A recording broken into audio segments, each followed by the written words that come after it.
Okay, so we've got the video here, Gopro Hero7, shooting with a 7 here in the Philippines, and why your videos never look as good as the GoPro adverts, do they? They never look as good. Can you link me to anyone's channel who has videos as good as what we see in the GoPro adverts? How come nobody's videos look as good? Just two reasons for that. I feel there's an X factor. There's an X factor going on there. Another one is that most people don't know what a LUT is. Now, if you're like me, I love a good LUT. Nothing better than a good LUT to get a little bit extra lighting, a bit extra depth.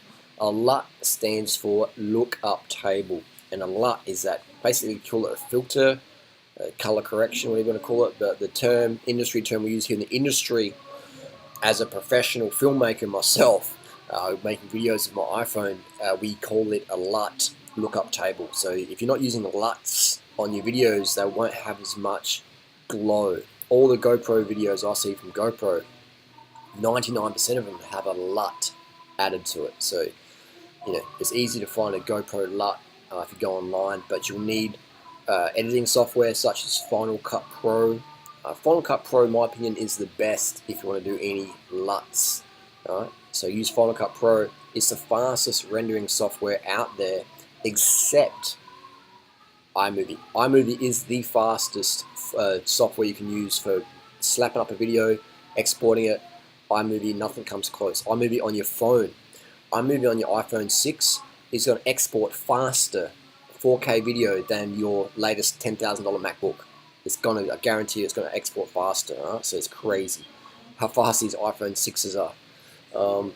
And the iPhone 10 is not much faster, to be honest, in terms of exporting. So this goes to show there that iMovie is the best if you don't want to use LUTs. If you want to use LUTs, then you can't do it on your smartphone. You've got to use Final Cut Pro, which is the second fastest rendering software out there. So if you've got a big 4K video, Adobe Premiere, all that stuff, is a waste of money. It's pointless if you're looking for fast export speeds. Not all of us have 10 hours to wait for a video to export.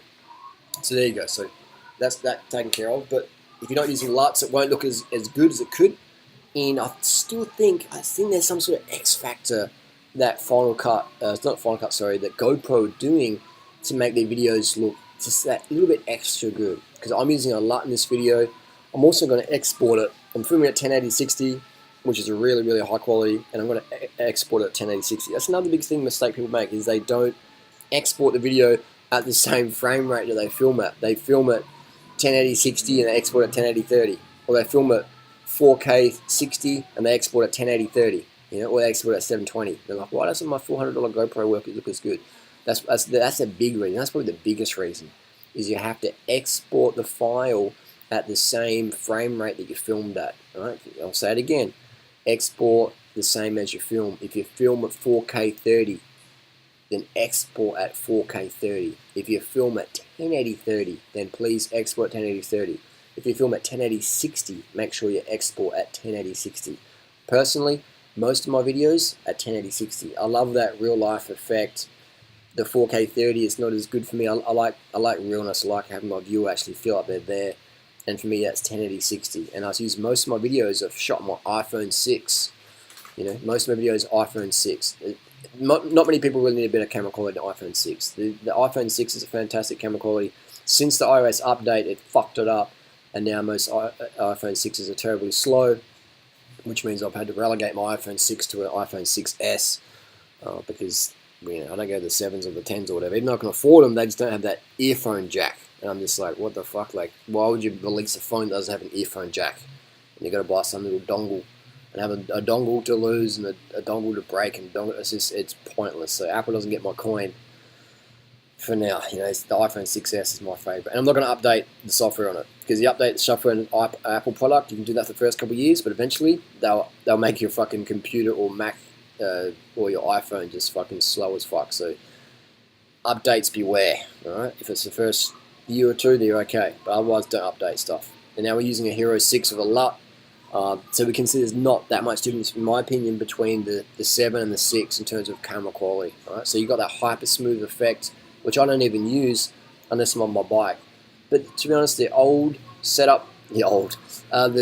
previous setup in the Hero 6 was fantastic anyway. It was electronic image stabilization, I'm pretty sure they called it, EIS, and that worked fantastic.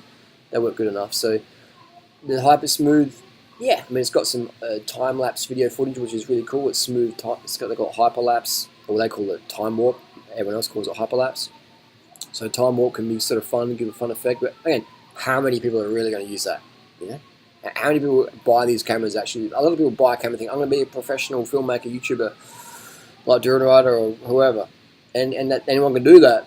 But it's just like buying a $10,000 bike. Anyone can buy one and get super fit. But how many people actually go and do that? So the industry makes a lot of money selling people product they don't really need, but they sell it on that emotional trigger of like, hey, this could be you.